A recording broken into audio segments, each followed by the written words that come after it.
High guys, welcome to crick chat Venkatesh. Sanju Samson Indian క్రికెట్లో ఒక అర్థం కాని ప్రశ్న, అన్సాల్వ్డ్ పజిల్. అతని సమస్య రెండు రకాలు. ఒకటేంటంటే అతనికి టీం కరెక్ట్గా ఛాన్సెస్ ఇవ్వదు, అడపదడప ఒక ఛాన్స్ ఇస్తారు. రెండోది, ఆ ఇచ్చిన ఛాన్స్ను అతను పూర్తి స్థాయిలో ఎప్పుడూ ఉపయోగించుకోలేదు. మీరు అనొచ్చు అతను యావరేజ్ 50 ఉంది వన్ డేస్లో, అంతకంటే ఏం కావాలి, 50 అబోవ్ ఉంది. Yes, agreed. కానీ యావరేజ్ అన్నిసార్లు అసలు విషయం చెప్పదు. యావరేజ్తో పాటు ఇంపాక్ట్ కూడా ఉండాలి. వచ్చిన అవకాశాన్ని మీరు ఎలా ఉపయోగించుకోవాలంటే మళ్ళీ తిరుగులేని స్థాయిలో ఉపయోగించుకోవాలి. టీం డ్రాప్ చేయడానికి వీల్లేని స్థాయిలో ఉపయోగించుకోవాలి. అలా ఎప్పుడు చేయలేదు Samson. We know he's a bundle of talent. అతనికి ఉన్న ఎనారమస్ టాలెంట్ గురించి అందరూ ఎంతో గొప్పగా మాట్లాడతారు. కానీ టాలెంట్కి న్యాయం కూడా చేయాలి కదా. మనం ప్రివ్యూలో కూడా దీని గురించి నేను చాలా ఎక్కువసేపు మాట్లాడాడు. సంజు శాంసన్కి ఇది నవ్ ఆర్ నెవర్ అన్నట్టుగా. ఎందుకంటే వన్ డే వరల్డ్ కప్ ముందు అతన్ని వన్ డేస్లో తప్పించారు. T20 వరల్డ్ కప్ ముందు T20లో ఛాన్స్ ఇవ్వడం, వన్ డేలో ఛాన్స్ ఇస్తున్నారు. So whatever it is, ఛాన్స్లు అయితే వస్తున్నాయి ఇండియన్ టీంలో. వచ్చిన వాటిని ప్రాపర్గా ఉపయోగించాలి. You have to nail it. ఈసారి అది జరిగింది. అతని 16వ వన్డేలో తన మొట్టమొదటి వన్డే సెంచరీ సాధించాడు. మ్యాచ్ విన్నింగ్ నాక్ కూడా. అంత ఈజీ పిచ్ ఏం కాదు. అలాంటి పిచ్ పైన ఇండియా ట్రబుల్లో ఉన్నప్పుడు ఒక మ్యాచ్ విన్నింగ్ నాక్ ఆడాడు. This is what we expect from Sanju. ఇప్పుడు ఇలా ఆడితే సెలెక్టర్స్ కూడా అతను డ్రాప్ చేసే ముందు 1-2 సార్లు ఆలోచిస్తారు. అలా కాకుండా ఇన్కన్సిస్టెంట్గా ఆడితే ఒక 50 చేసి ఆ తర్వాత ఒక 20, ఒక సింగిల్ డిజిట్ స్కోర్ ఇలా చేస్తే ఏంటంటే ఇన్కన్సిస్టెంట్గా ఆడితే nobody can help him really. So ఇలాంటి knock we expected. Finally has done justice to his talent, to his enormous talent and special talent. అది చాలా హ్యాపీగా ఫీల్ అవుతున్న విషయం. సో ఆఖరి వన్డేలో ఇండియా గెలిచింది. మీరు అనొచ్చు సిరీస్ గెలిస్తే ఏంటి పెద్ద ఉపయోగం అని చెప్పి. ఉపయోగం డెఫినెట్గా ఉపయోగం. నేను ఒక స్పెషల్ వీడియో చేశాను. సౌత్ ఆఫ్రికా మనకి ఎప్పుడు కూడా కొరుకుడు పడని ఒక పజిల్ లాంటిది. అది కూడా సౌత్ ఆఫ్రికా కూడా. ఎందుకంటే అక్కడ టెస్టుల్లో ఇంతవరకు ఒక్క సిరీస్ కూడా గెలలేదు. మనం 1992 నుంచి పోరాడుతూనే ఉన్నాం. వన్డేల్లో కూడా బోల్డెన్ సిరీస్లో ఆడాం. ఓన్లీ 2018లో ఒక్కసారి గెలిచాం. విరాట్ కోహ్లీ క్యాప్టెన్సీలో 5-1తో గెలిచాం. మంచి రిసౌండింగ్ విక్టరీ. లాస్ట్ టైం 2022లో ఆడినప్పుడు ఇదే సౌత్ ఆఫ్రికా గడ్డ పైన మనం ఆడిన 3 వన్డేలు ఓడిపోయాం. కేఎల్ రాహులే అప్పుడు కెప్టెన్. కానీ ఈసారి మనం 2-1తో సిరీస్ గెలిచాం. That is a very good victory. ఎందుకంటే మీరు ఫైనల్కి వచ్చేసరికి చూడండి, మన టీంలో ఆడిన ప్లేయర్స్లో వరల్డ్ కప్ టీంలో ఉన్న ప్లేయర్స్లో ఒక రాహుల్ మాత్రమే ఉన్నాడు, కెప్టెన్ రాహుల్ తప్ప. మిగతా వాళ్ళందరూ కొత్తవాడు. Almost second string, third string అని కూడా అనుకోవచ్చు. ఎందుకంటే చాలామంది కొత్త వాళ్ళు డెబ్యూ చేశారు చాలామంది ఈ సిరీస్లో. సో అందుకని ఇలాంటి టీంతో మనం సిరీస్ గెలిచాం. సౌత్ ఆఫ్రికా కూడా ఫుల్ స్ట్రెంగ్త్తో లేదు, నేను ఒప్పుకుంటాను. కానీ వాళ్ళ బ్యాటింగ్లో వాళ్ళ మెయిన్ ప్లేయర్స్ అందరూ ఉన్నారు. మార్క్రమ్ కానీ, క్లాసన్ కానీ, మిల్లర్, వాండర్ డసన్, రీజా హెండ్రిక్స్, వీళ్ళందరూ టాప్ క్లాస్ ప్లేయర్స్, వాళ్ళు రెగ్యులర్ ప్లేయర్స్. కానీ ఇండియన్ టీం అలా లేదు. ఇండియన్ టీంలో అందరూ యంగ్స్టర్స్ ఉన్నారు. So they perform really well. కొంతమంది యంగ్స్టర్స్ చాలా బాగా తమ ఛాన్సెస్ ఉపయోగించుకున్నారు. ఇంకా హర్షదీప్ సింగ్ గురించి కూడా మనం చెప్పాలి. ఎందుకంటే Harshdeep Singh man of the series award కూడా గెలుచుకున్నాడు. అతను 10 వికెట్స్ తీశాడు ఈ సిరీస్లో, షార్ట్ సిరీస్లో. It was very impressive. Particularly ఈ మ్యాచ్లో ఎక్స్ట్రీమ్లీ ఇంప్రెసివ్ పర్ఫార్మెన్స్ అతని నుంచి. మిగతా పేసర్స్ కొంచెం ఎక్కువ రన్స్ ఇచ్చినా హర్షదీప్ అన్ని స్పెల్స్లో మంచి బౌలింగ్ వేశాడు, బ్రేక్ త్రూస్ ఇచ్చాడు. So Harshdeep T20 world cup కూడా, ఇది వన్డే సిరీస్లో అతను బాగా ఆడాడు, కానీ T20 వరల్డ్ కప్ కూడా తన ఛాన్సెస్ డెఫినెట్గా ఇంప్రూవ్ చేసుకున్నాడు ఈ పర్ఫార్మెన్స్. ఎందుకంటే వీ ఆల్వేస్ నీడ్ మన లెఫ్ట్ ఆర్మర్.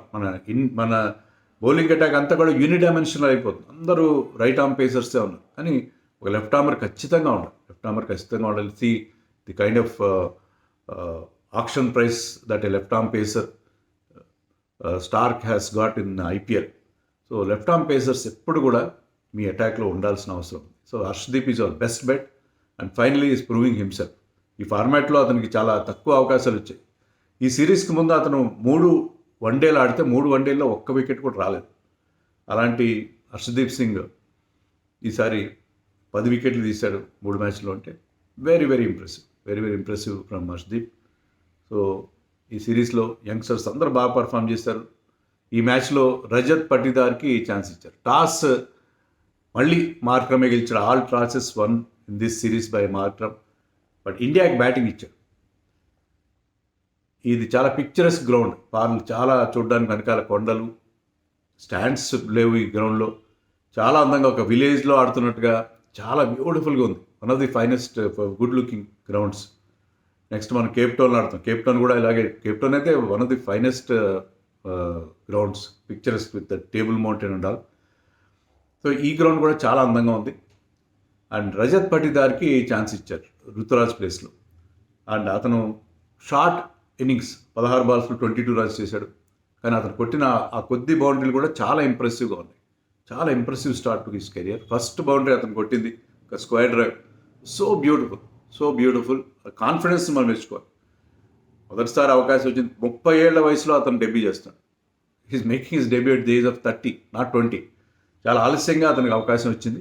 కానీ ఎలాంటి టెన్షన్ లేకుండా అతను కొట్టిన first boundary square drive, beautiful shot. ఆ తర్వాత అతను కొట్టి 6 కానీ చాలా అడాషియస్గా, చాలా కాన్ఫిడెంట్గా. అంటే ఐపీఎల్ ఆడడం వల్ల అంత హయ్యర్ లెవెల్లో ఆల్మోస్ట్ ఇంటర్నేషనల్ క్రికెట్ ఆడినట్టు ఐపీఎల్ ఆడుతుంది. వాళ్ళకి ఇంటర్నేషనల్ క్రికెట్లో వాళ్ళకి ఎలాంటి బెరుకు లేకుండా ఆడుతున్నారు. అది జస్ట్ 22 రన్సే, కానీ వెరీ ఇంప్రెసివ్.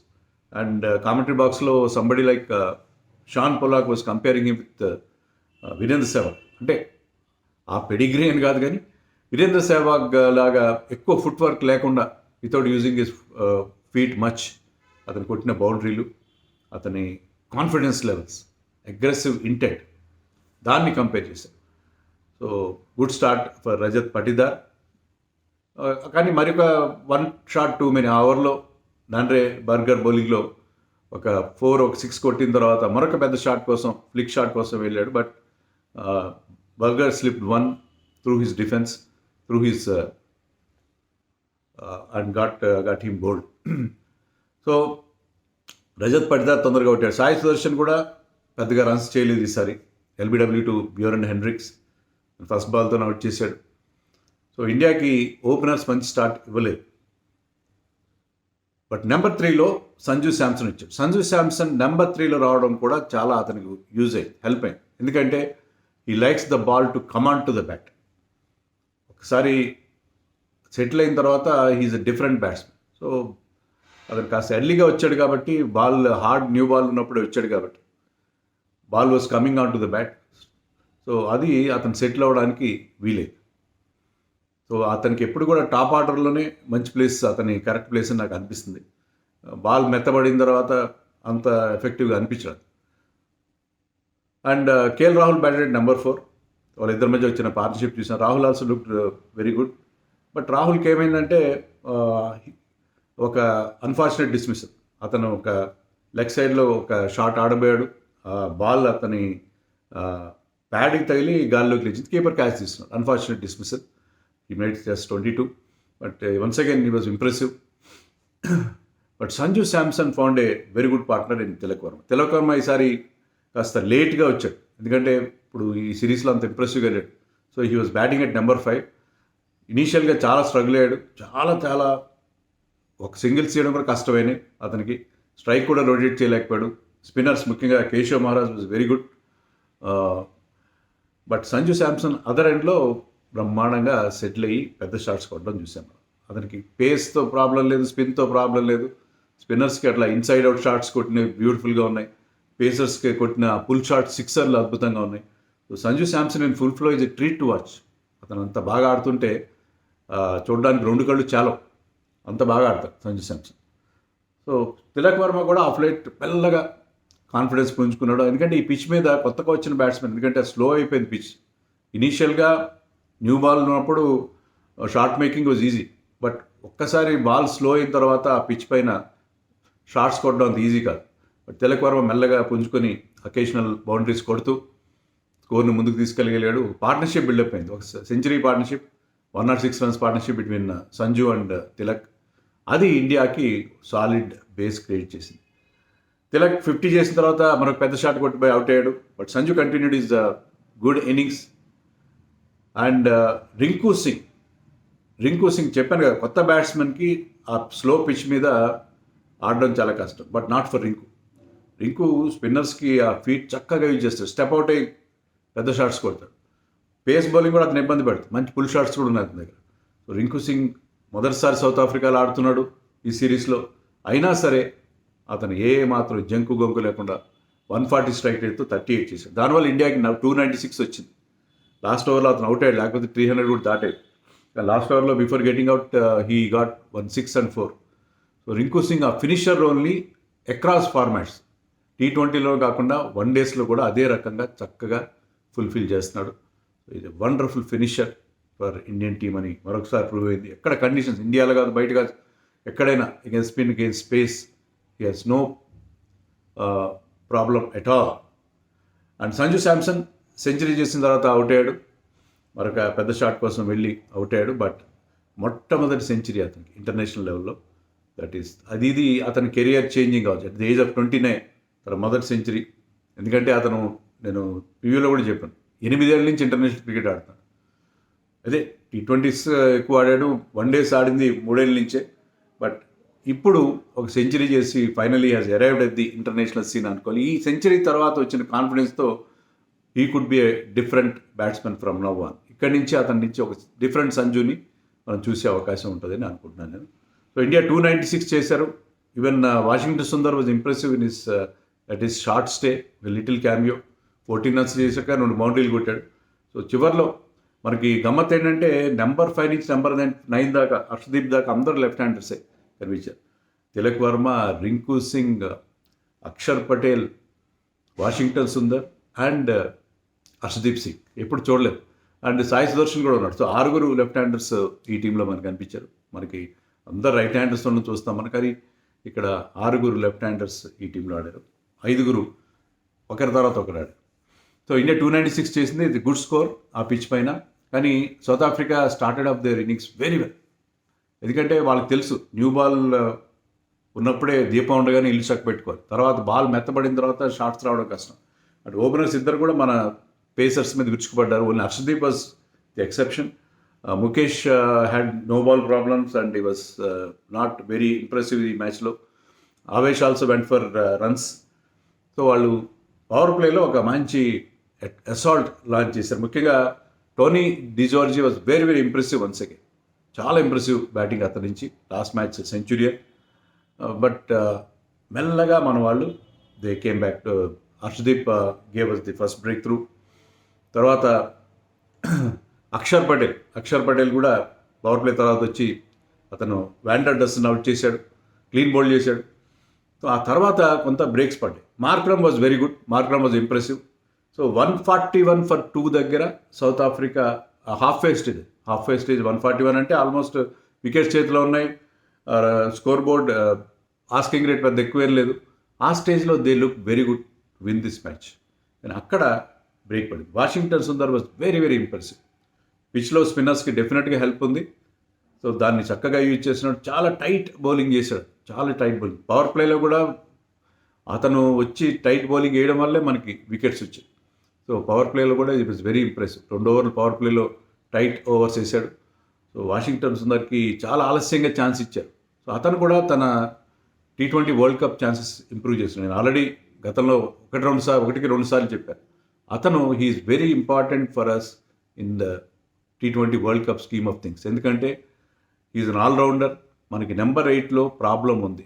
మనకి ఆ లాంగ్ టైల్ ఈ మ్యాచ్లో మనకి నెంబర్ 8 దాకా బ్యాటింగ్ ఉంది కాబట్టి మనకి ఆ స్కోర్ వచ్చింది. Washington Sundar batting at number 8. So number 8లో మనకి ఒక ఆల్రౌండర్ ఉండాలి. శార్దుల్ ఠాకూర్ కావచ్చు, దీపక్ చహర్ కావచ్చు, వాషింగ్టన్ సుందర్ కావచ్చు. ఇలాంటి ఆల్రౌండర్స్ ఉండడం వల్ల మనకి చాలా యూజ్ ఉంటుంది. సో అందుకని అతనికి వచ్చిన అవకాశాన్ని చాలా బాగా బ్యాటింగ్లో చెప్పాను కదా 14 runs క్విక్గా చేశాడు.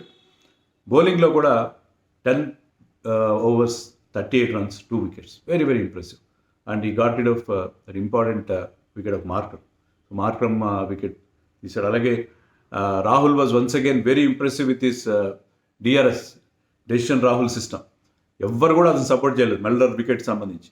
అందరూ అది చాలా ఫెయింటెస్ట్ ఆఫ్ ఎడ్జెస్. కానీ కీపర్గా because he was standing up to the stumps he knows that there was some edge. కానీ మిగతా వాళ్ళు ఎవరు కూడా నో అన్నారు. అయినా కూడా went for the review that the last moment and it was a successful review. So once again very very impressive. ఎమోషనల్గా ఉండడు, ఆప్టమిస్టిక్గా ఎమోషనల్గా రివ్యూలు తీసుకుంటారు బౌలర్స్ కానీ కీపర్స్ కానీ. But Rahul was very cool with his DRS. అది అతని సక్సెస్కి కారణం. And he led the team very well. ఇప్పుడు చాలా ప్రొయాక్టివ్గా కనిపిస్తున్నాడు. After his world cup performance is a more confident man and his captaincy is very good. అందులో అందరూ యంగ్స్టర్స్ ఉన్నారు కాబట్టి వాళ్ళతో అతను ఇంటరాక్ట్ అయిన తీరు చాలా కాన్ఫిడెంట్గా. Rahul is always short of confidence, కానీ మెల్లమెల్లగా కాన్ఫిడెన్స్ వస్తుంది. Now he's senior pro and he led the team very well. So ఆ తర్వాత వికెట్స్ పడ్డాయి. 141 ఫర్ 2 నుంచి వెంటనే టిజోర్జీ అవుట్ అయ్యాడు, 81 చేశాడు. లాస్ట్ మ్యాచ్ సెంచరీ, ఈ మ్యాచ్లో 81. సో వెరీ వెరీ ఇంప్రెసివ్ అతను.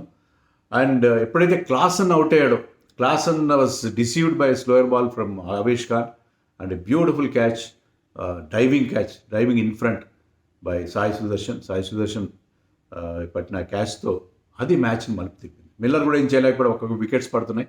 తర్వాత it was only a matter of time. So massive win for India.